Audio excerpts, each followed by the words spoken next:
Hey, what's going on? This is Ricardo with the Code Summit Podcast Network, and we're about to get started with Open Mic Live. Whoo, it has been a while, but we are back and just going to do a quick countdown and then we will jump in.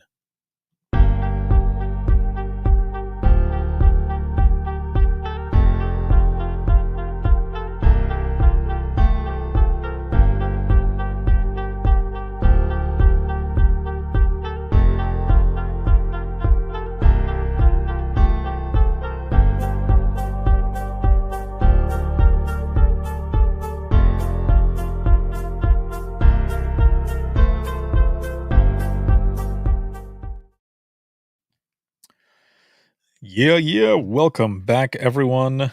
Welcome back. It has been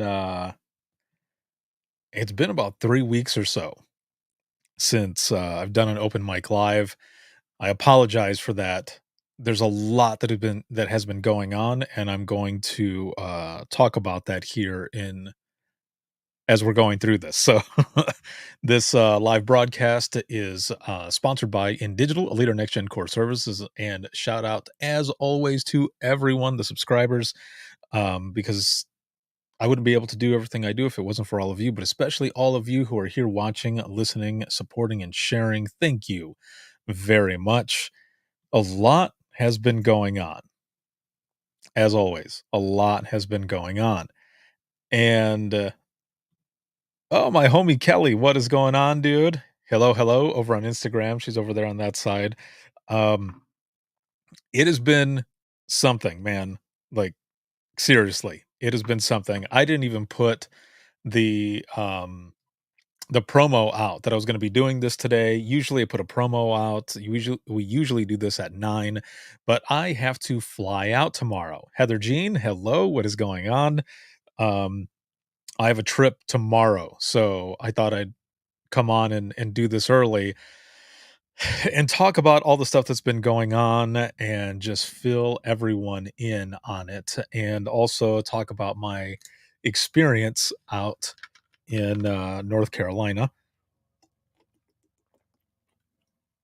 What I want to say right off the bat is that to everyone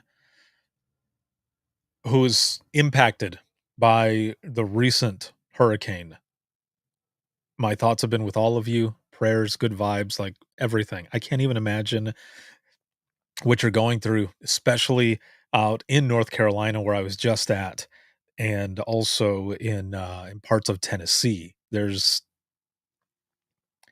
sure you've all seen it. And to all of the TERT teams that are going out there to assist, thank you for what you do. Please be safe, come back safely, and yeah, my thoughts are just with all of you.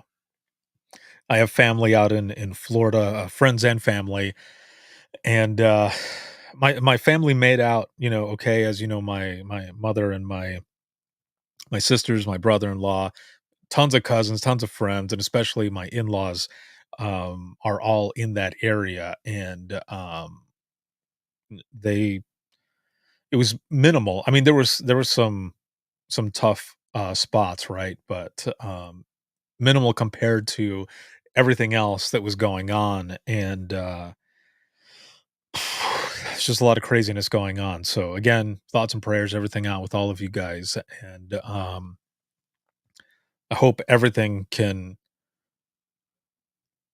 I guess, as fast as possible, given the situation, um, just simply be remedied.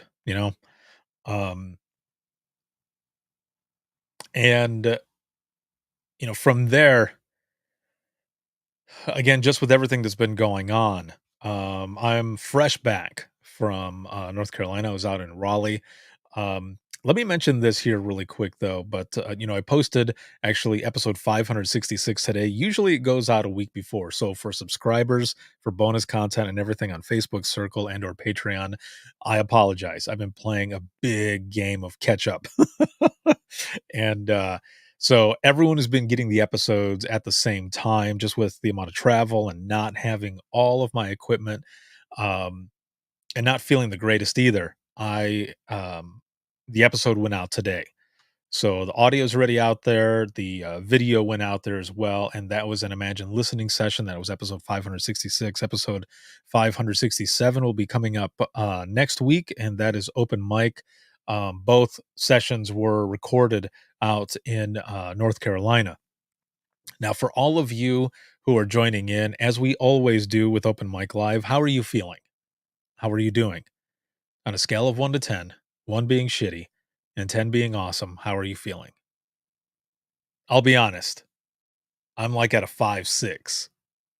And it's because I've been dealing with a little bit of pain from a recent diagnosis. So I'll get to that here in just a moment. I want to make sure that everybody knows that Dare to Be Great 6 registration is now open. I put that out there a week or so ago, and I'm going to put that in the comments here as well.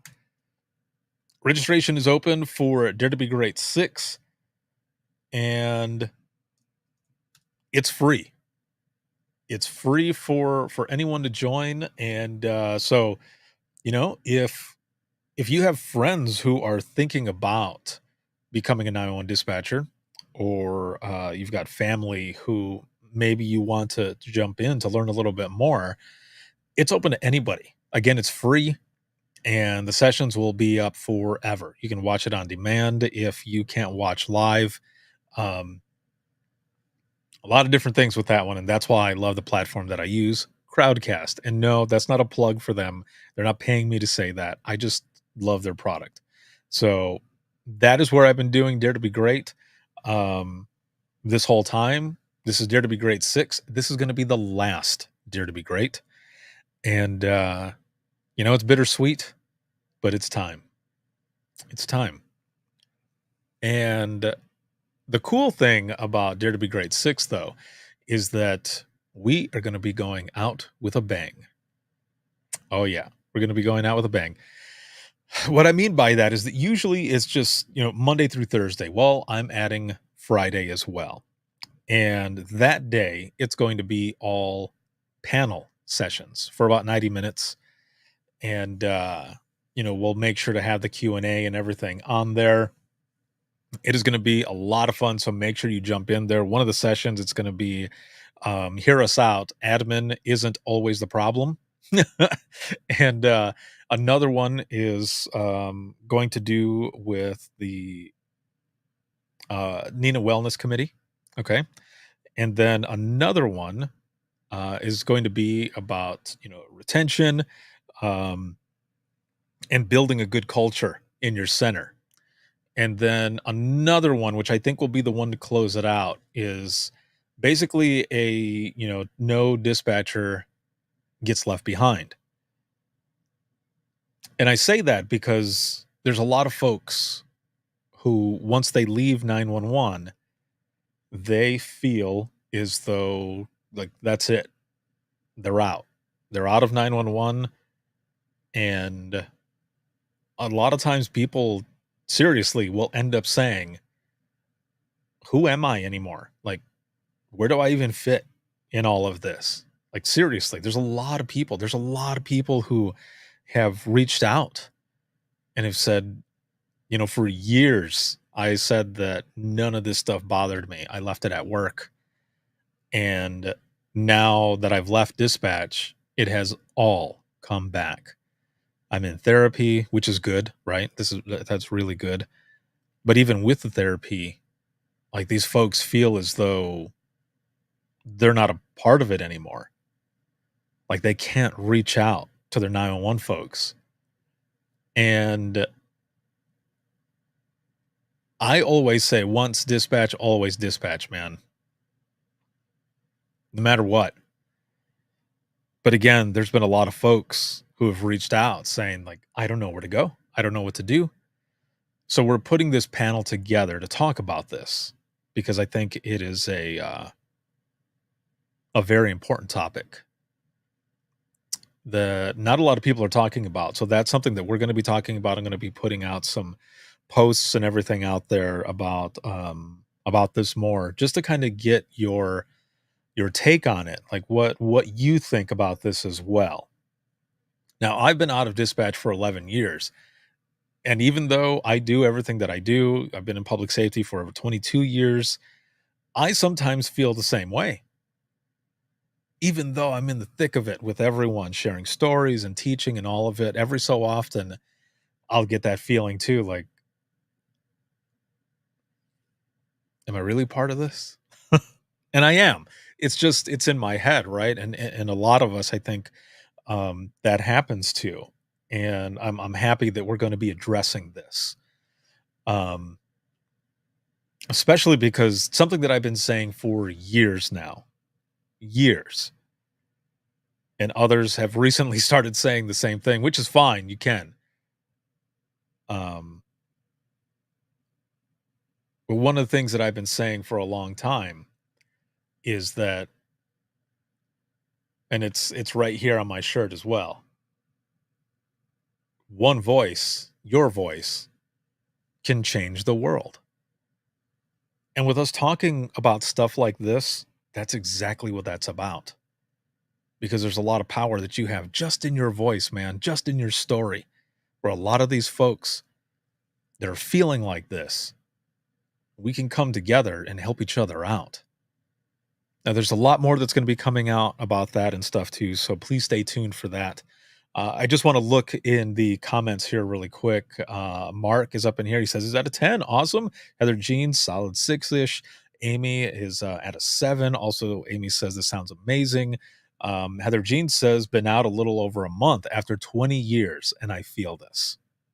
Amy says, "I feel this. I left the floor because my echoes were too loud after 25 years. You and I talked about that at Nina last year." Yes. And Amy says, I'm now off the floor as a training coordinator. So it happens to a lot of folks.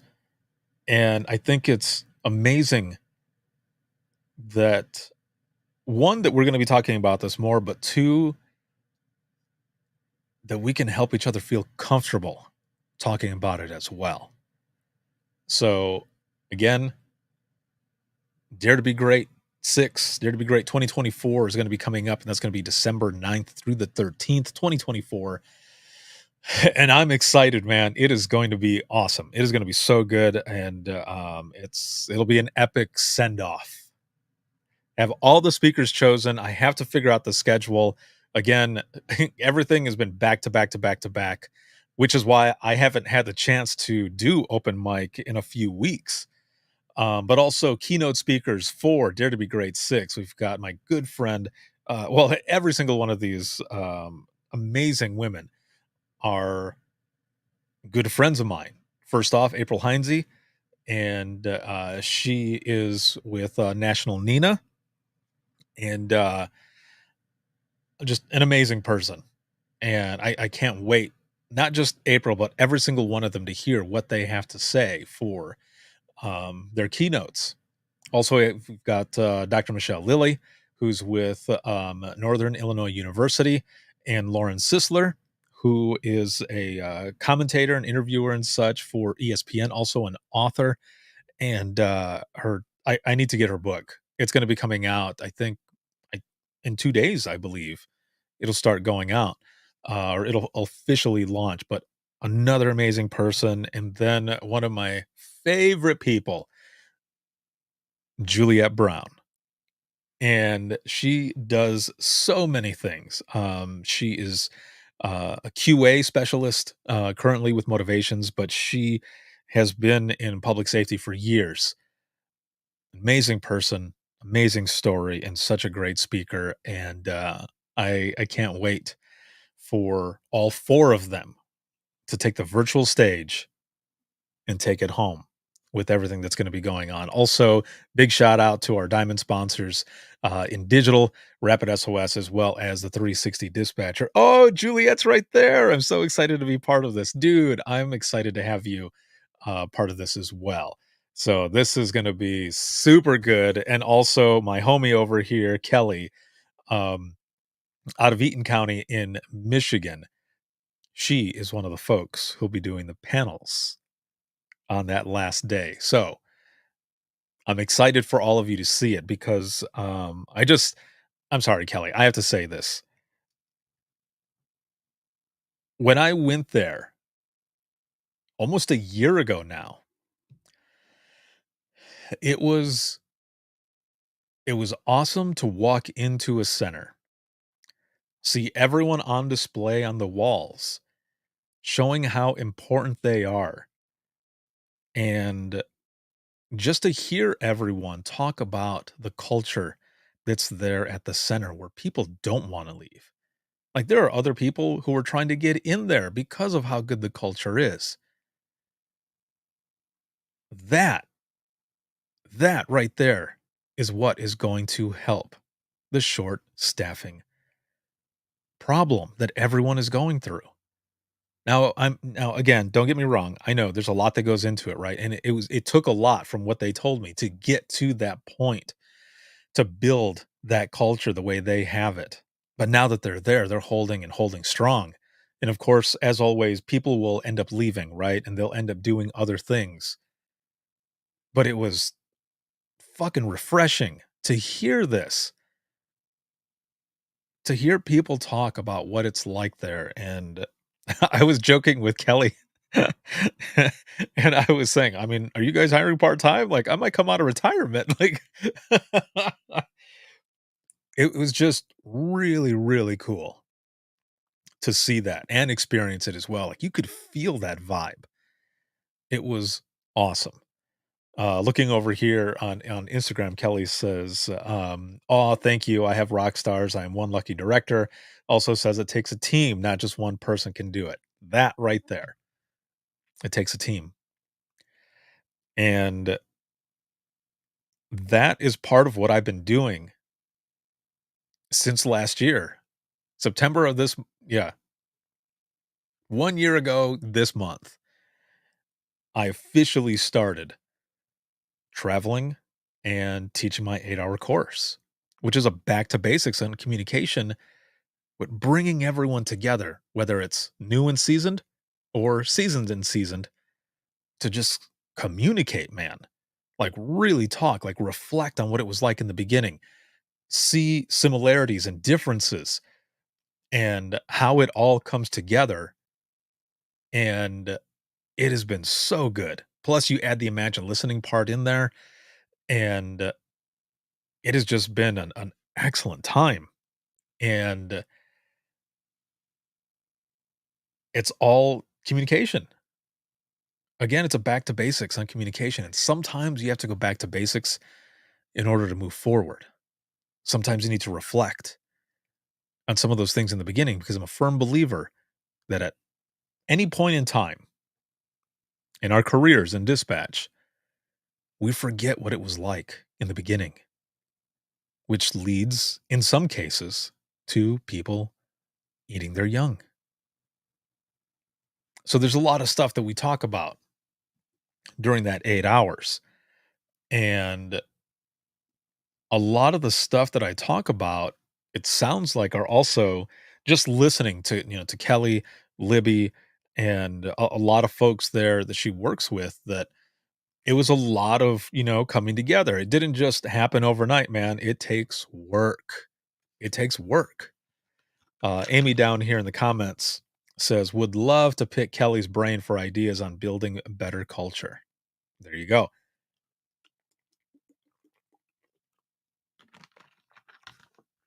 So let's go back a few weeks ago.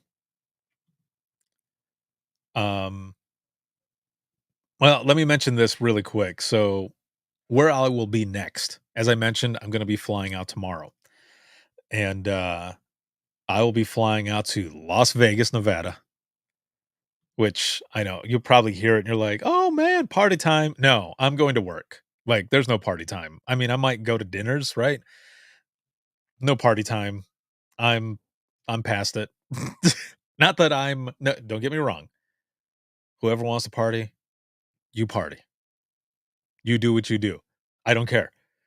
All I'm saying is that I've been battling so much shit, like, I don't drink anymore, um, In 2 days, it'll be officially 6 years since I've had any alcohol or anything like that. So, that is awesome. Um, and when I say awesome, like, that was awesome for me. Like, I took a break for, Sober October. I mean, I could start drinking now if I wanted, but what for?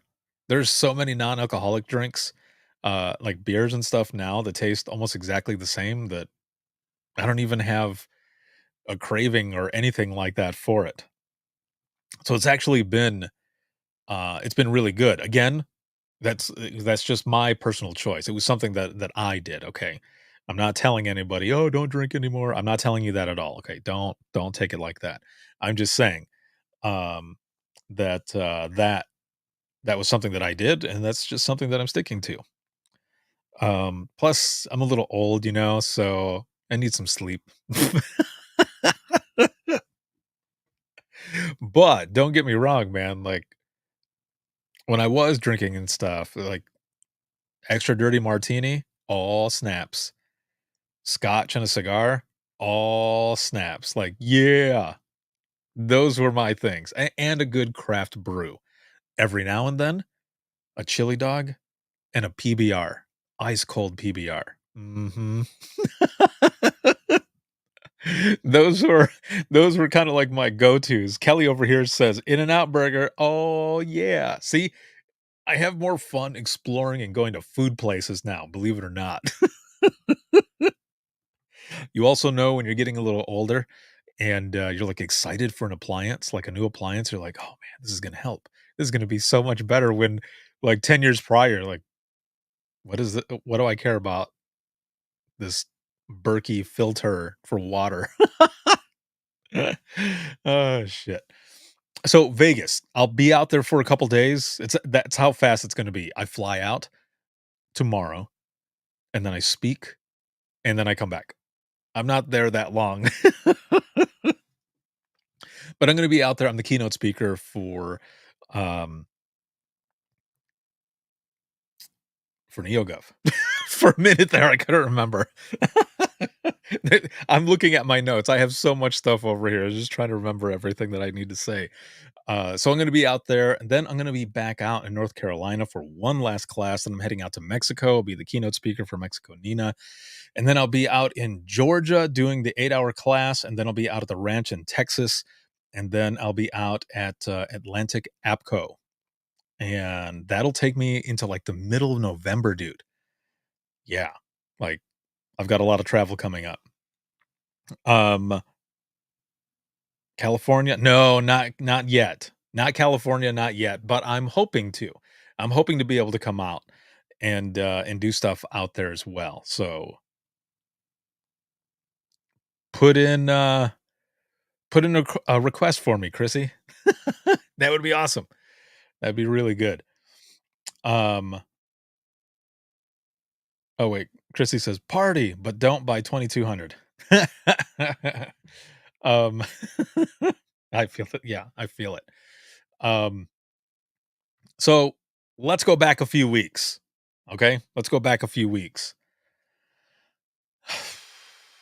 Maybe even more so like a month ago, dude, because I was dealing with some of these issues, excuse me, when I was at National APCO.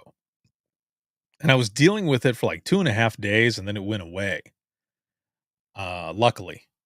But then it came back and it came back with a vengeance. So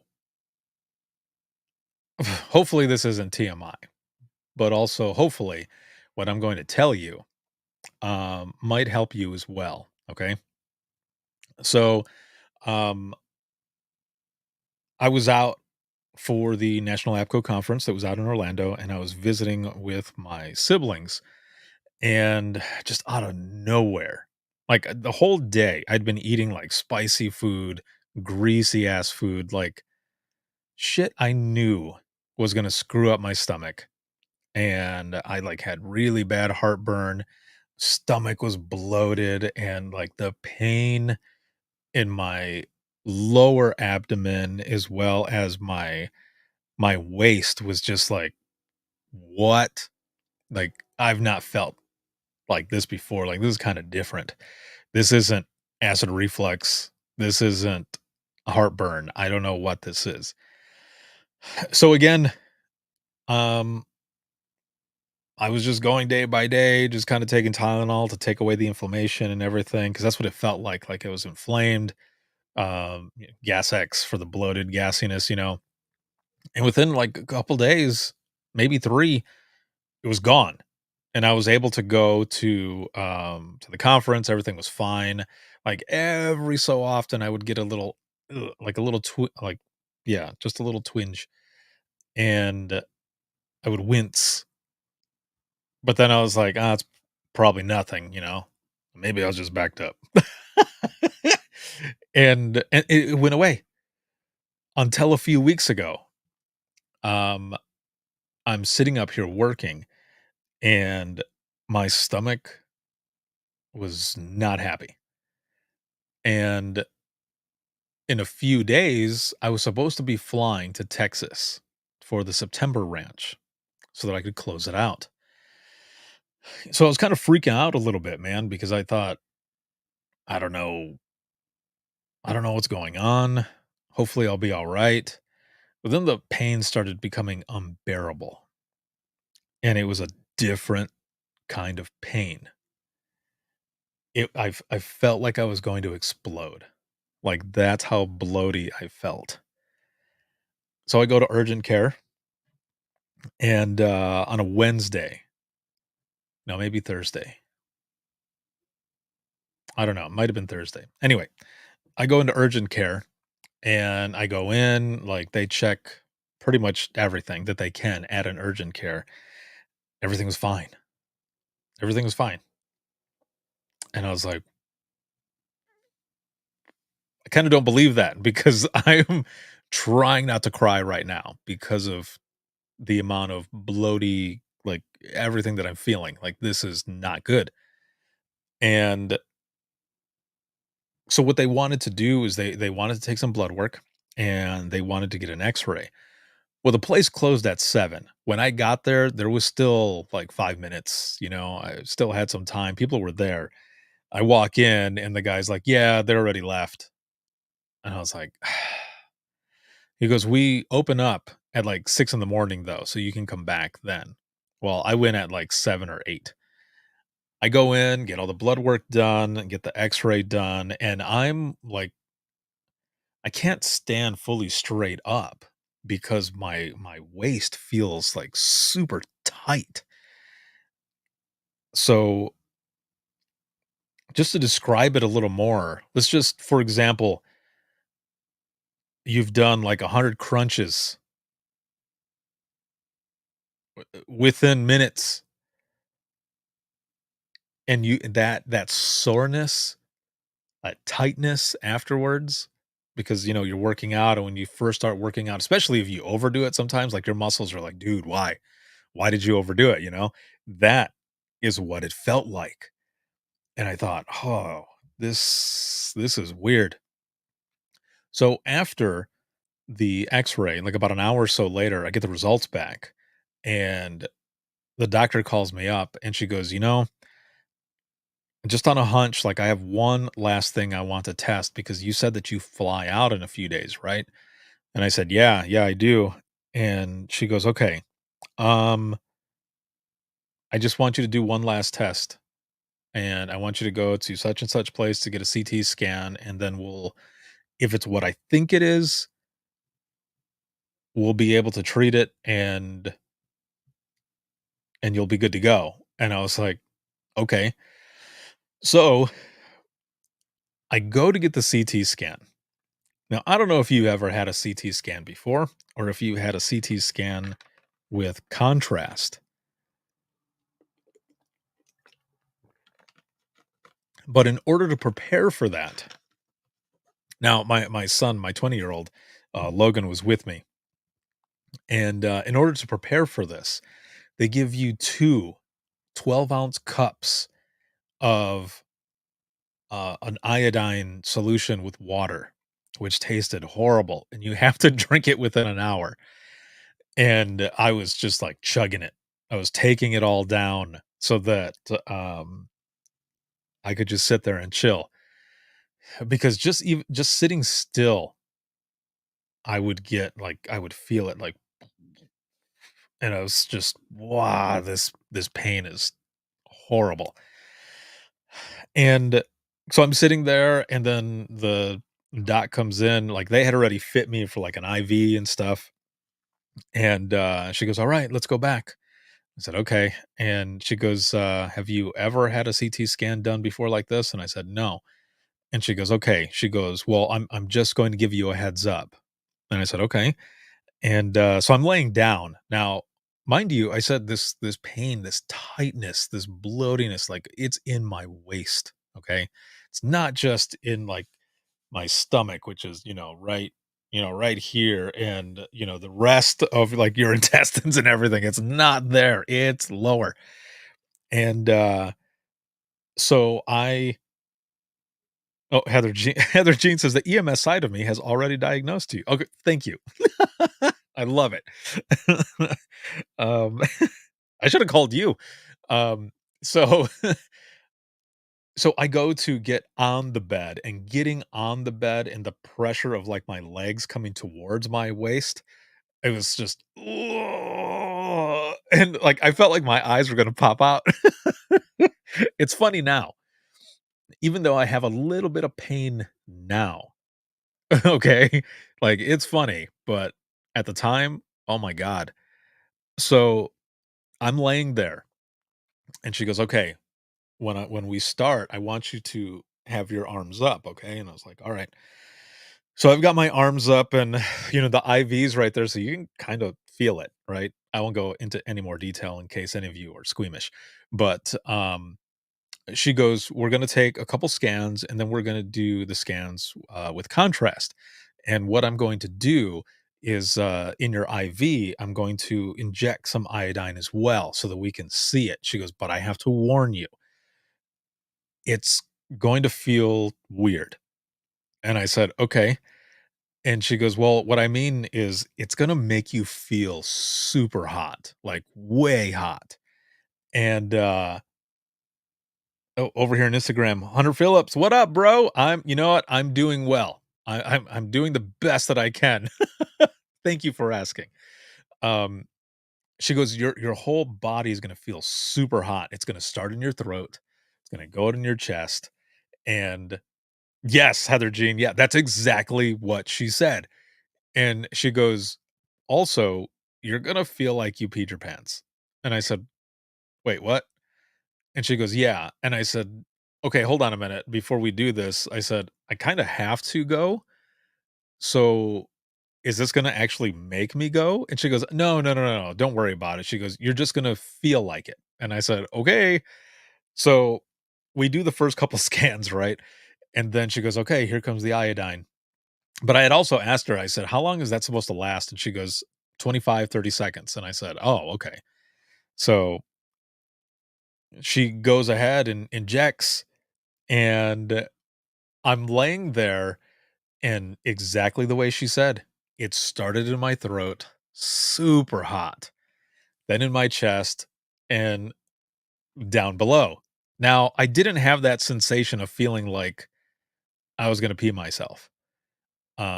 Which I thought was odd, but maybe it's because I was so focused on that. I was telling myself in my head, "Don't pee, don't pee. You're a grown ass man. Don't pee yourself."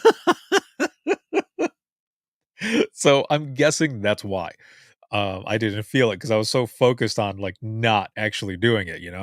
So um, I'm uh, I'm laying there, and honestly, if you've ever had moonshine, that's kind of how it is. Like real moonshine, like from a mason jar with foil on it, like a slug from that mason jar. It felt like that because it starts out super warm, and then in your chest. I mean, it doesn't move down below, right? But just in your throat and your chest. That's kind of how it felt.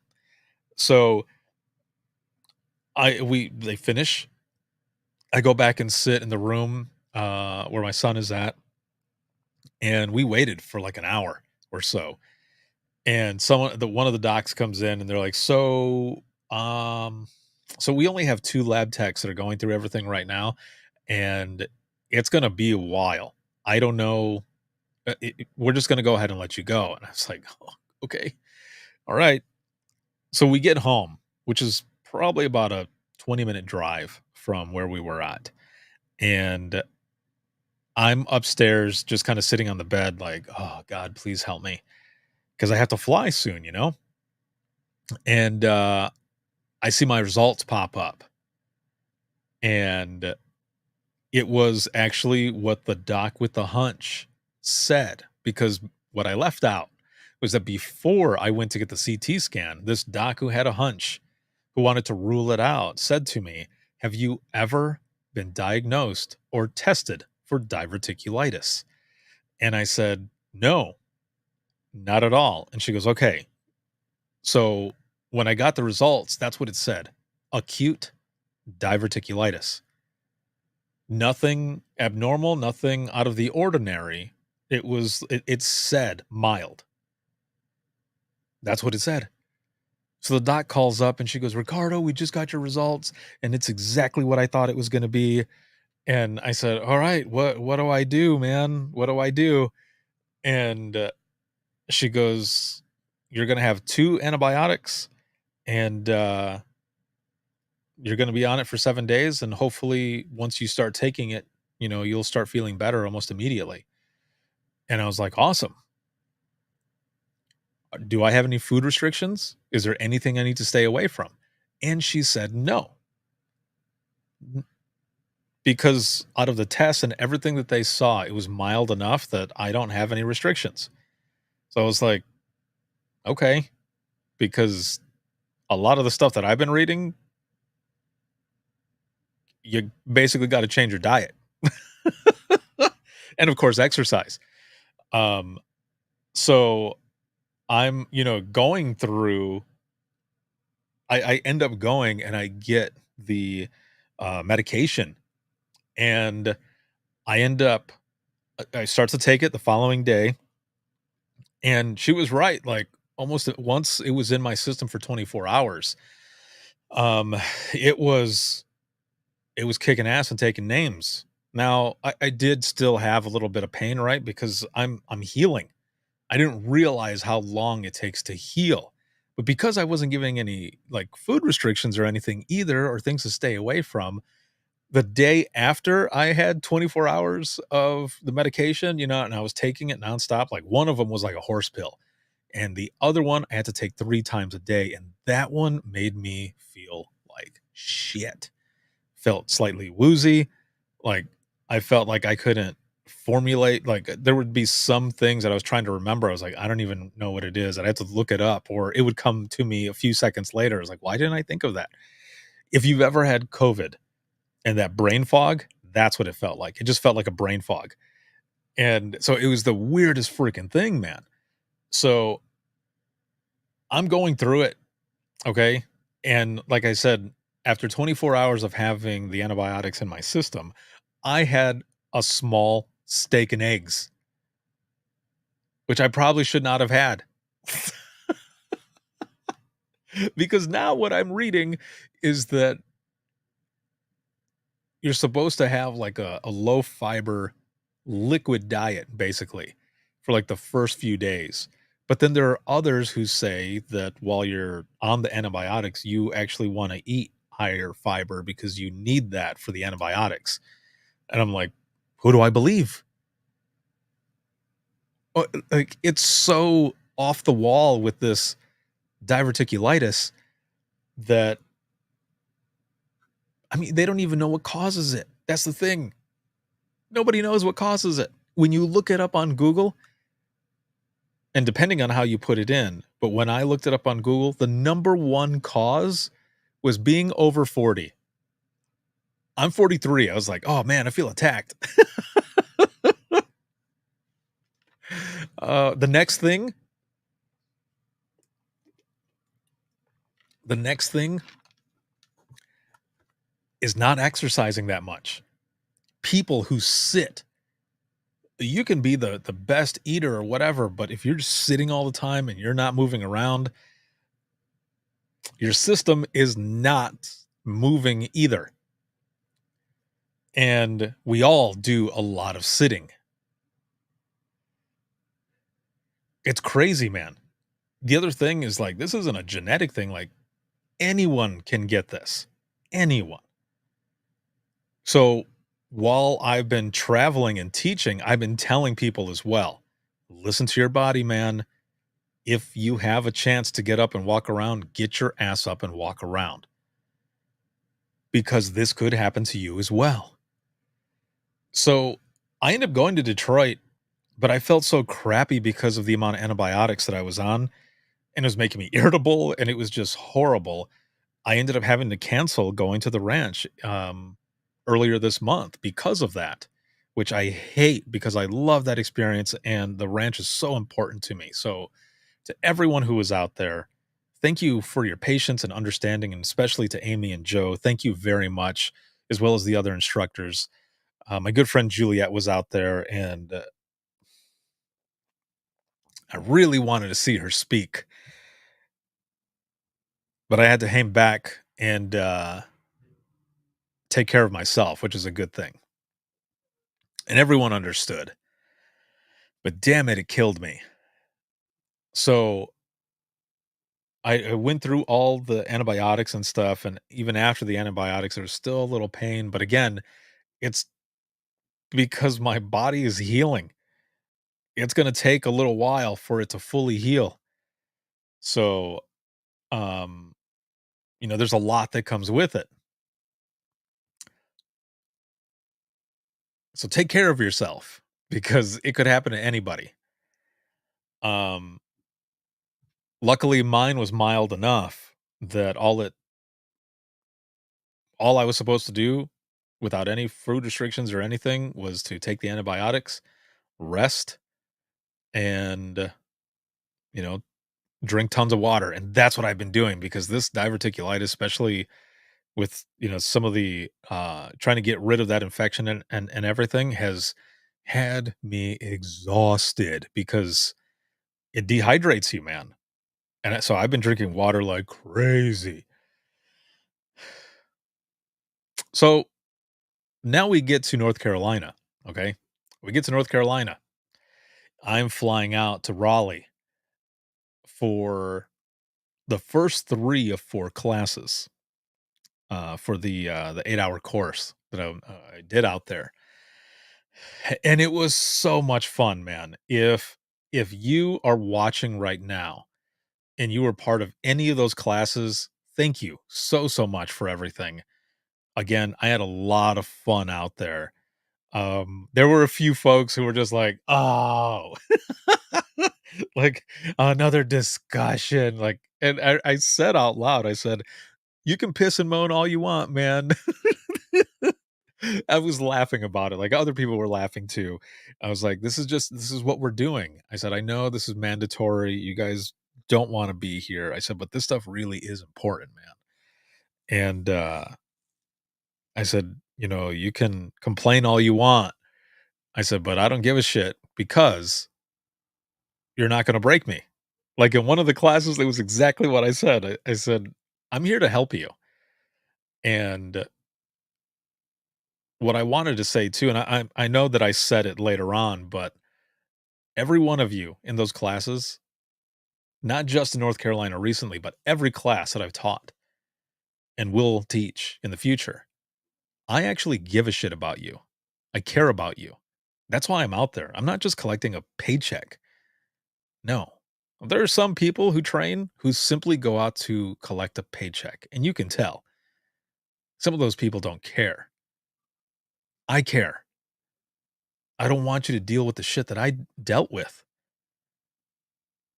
which is why I go out there and I share the stories the way I share them. I have you all share stories. I have you reflect, and hopefully by the end of all of it, you had a better sense of self-worth as well, because the communications course is not just communicating with each other, it's also looking at yourself, communicating with you. and kind of facing yourself. One of the questions that I ask in there is, do you accept yourself? I know I didn't for a long time. I was just going with the flow, man. So, with that said, I had I'd rented out an Airbnb. Now, I was there for like a week and a half. And because here's the thing, I had class on a Tuesday, and then 2 days later, I would have a class on Friday, and then 3 days later, I had a class on Tuesday. Now, I could have gone home over the weekend. However, leaving on Saturday, I would have been at home for Saturday and Sunday, fly back Monday, get another hotel, get another car. Like, it would have been way more expensive if I had gone back and forth, even if I went back for just the one time. So I got an Airbnb, okay?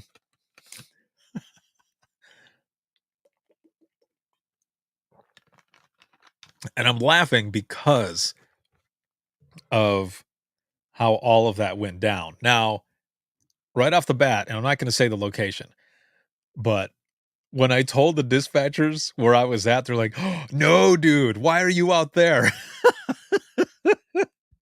I was like, it was it was $700 compared to almost $1,900 staying at a hotel. So, yeah, I went with the Airbnb.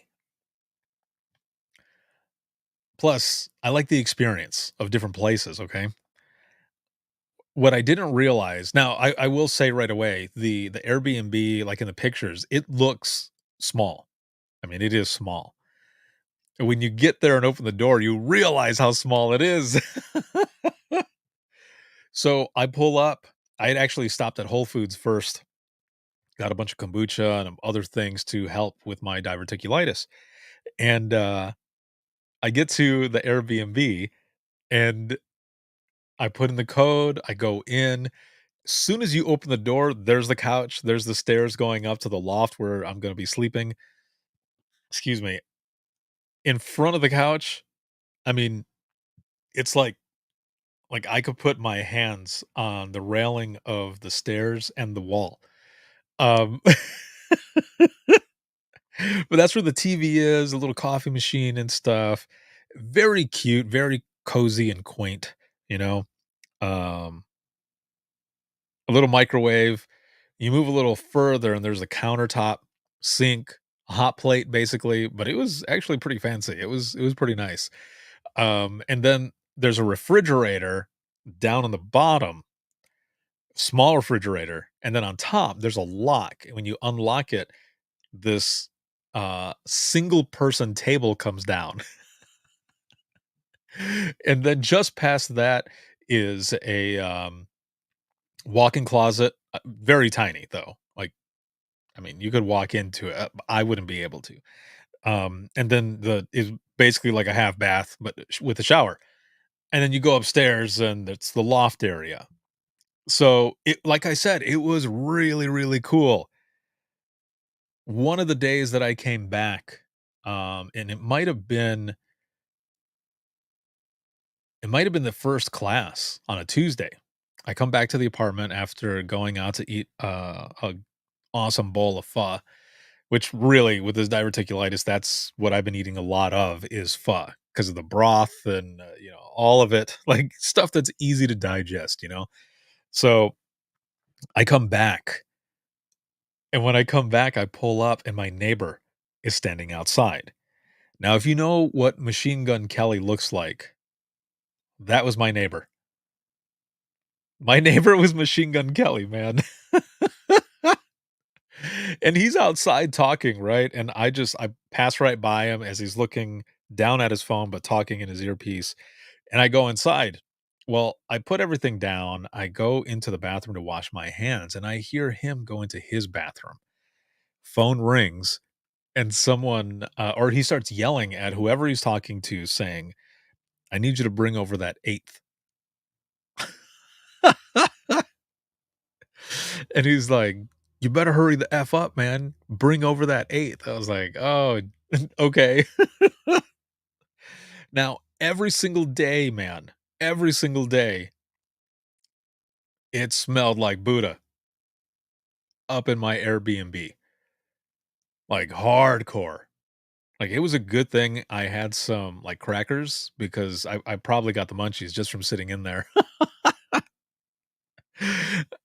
And I don't have anything against marijuana. I don't have anything against it, the smell or anything like that. However, when the smell is, like, hardcore and it's constant and it's daily, then it's like, "Oh, come can't you just drink, like, liquor or something?"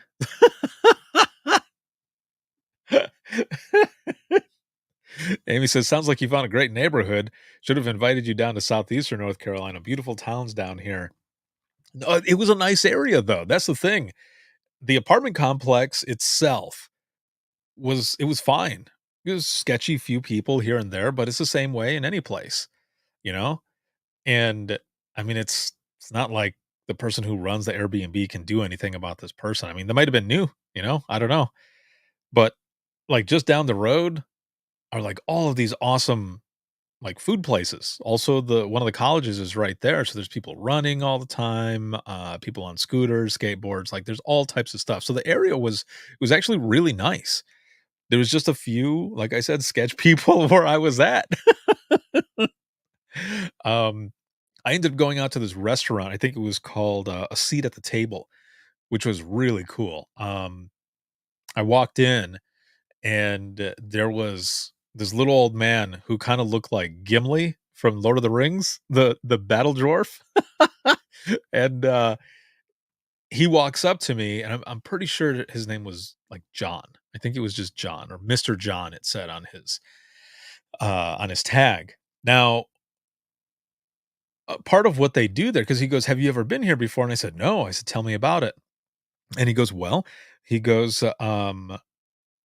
what we do here is we offer like the homeless and stuff like that. Like they volunteer for an hour, working in there, bussing tables or, whatever they have for them do. There was a few folks that were also folding um like napkins and stuff with silverware. So what they do is they offer free food for them. All they do is volunteer for an hour and they give them a free meal and stuff and they can come back whenever they want for it. And I thought that was really cool. You also get a chance to like donate meals and everything. And so that's what I did. I went in there, I got breakfast, donated 2 meals. And it was cool to see that they had something like that. I really, really liked it. Now, um, those classes, like everything that was going on there, it was again, like I said, just so much fun, man. It was a good time. The building that Raleigh Wake 911 is in, holy hell, that is super nice. Like, the training room that we were in, really awesome. Now, we weren't allowed to take pictures or anything while we were in there, so I don't have anything to share with you, but, I was also, from one of the dispatchers, taken upstairs with a few other folks to check out their main center, and whoa, like, you hear when people say, "Man, it was like walking into NASA." Oh, it definitely was. I think there's like 20 or 30 people on the floor at a time. They've got these enormous screens all like on one side of the center and then on the other side of the center. And it was just super cool. Thank you, all of you, for the tour and just the hospitality, just all of it. And I think what I loved the most too was that, one of the folks that was in there in the last class, she at the end, she was like, "We some of us, we just don't really talk that much." And I said, "No, that's okay." I said, I still had a lot of fun with you guys." I said, "Don't worry about it. It was really good." And she goes, "We appreciate you." She goes, she goes, "I'm gonna be honest with you." She goes, "When I saw the information for the class, I thought, these are the types of classes that I hate. I hate these classes." She goes, "So I came in already with this attitude that I was going to be hating on it and everything." And I was like, "Dude, I've been there. I know what it's like. I was in dispatch for years and I've been on that side as well." And she goes, "But I want to tell you this." She goes, it was way better than I thought it was gonna be, and I was like, "You know what? I will take it, man. I will take it." And she goes, "We appreciate you," and, it was so good. There are a lot of people who said, so many good things about it, and, I think I earned my stripes with everyone there in a way, um, but it was an honor to be there with all of you. It was so much fun. There was also, um, something that happened with one of the attendees. I won't say where they're out of or anything like that. But one of the attendees, they had come up to me at the end and they just simply said to me that they couldn't leave without telling me this quick story. And I said, "Of course, please do." And they said that there was a call that they had been struggling with for years. And they ended up going to, to a therapist and stuff. And the therapist was like, "I think you really just kind of feel alone, in this call." And recommended that that person pre-order the Imagine Listening book. And this person says, "I just want you to know that your book basically saved my life because I realized I wasn't the only one going through all of this." And that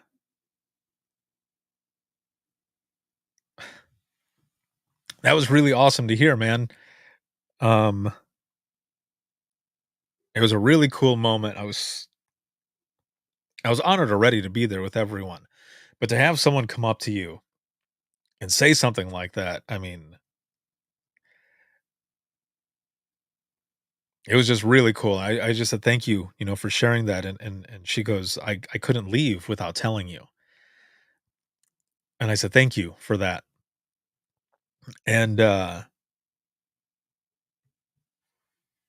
going along with that, as we go into the wrap up of this and sharing that story that I just shared, this is why I tell all of you and have been telling you for years, a one voice can change the world.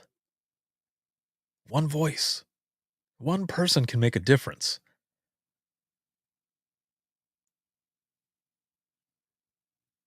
And even if you feel as though your voice isn't strong enough to change the world, just remember this. And again, this is something I've been saying for a while now. Your voice can change the world of your callers. It can change the world of those on the other side of the radio. And it can also change the world of those around you. That's how much power you have in just your voice and what it is that you do. And that's what that course is all about as well, bringing people together through the power of storytelling. Because a lot of times we feel alone in this profession. And we realize there are more people out there that are going through the same thing. Don't get me wrong, I'm all about thick skin and, all of that stuff, making things bounce off of you. But after a while, the shit gets thin and it starts to weigh on you. And I'm going to tell you right now, one day it's all going to come back if it hasn't already. Because, like I said in the beginning, there's a lot of folks who are dealing with this now, who thought it was on a shelf when they were in dispatch, but now that they're out, it's battering them and they're trying to figure it out and they feel alone.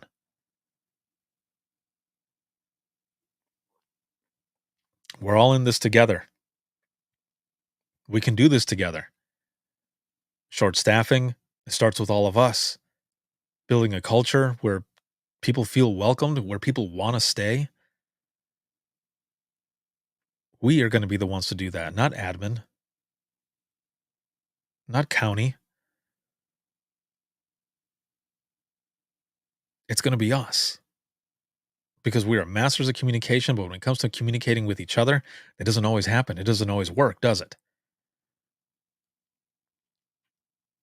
But that's also why I've been doing what I've been doing for so long, to not only help others realize what it is that you do is the most vital piece of public safety, but to those out in the field, but more importantly to you. So I said this and have said this in my classes. How do you want people to remember you?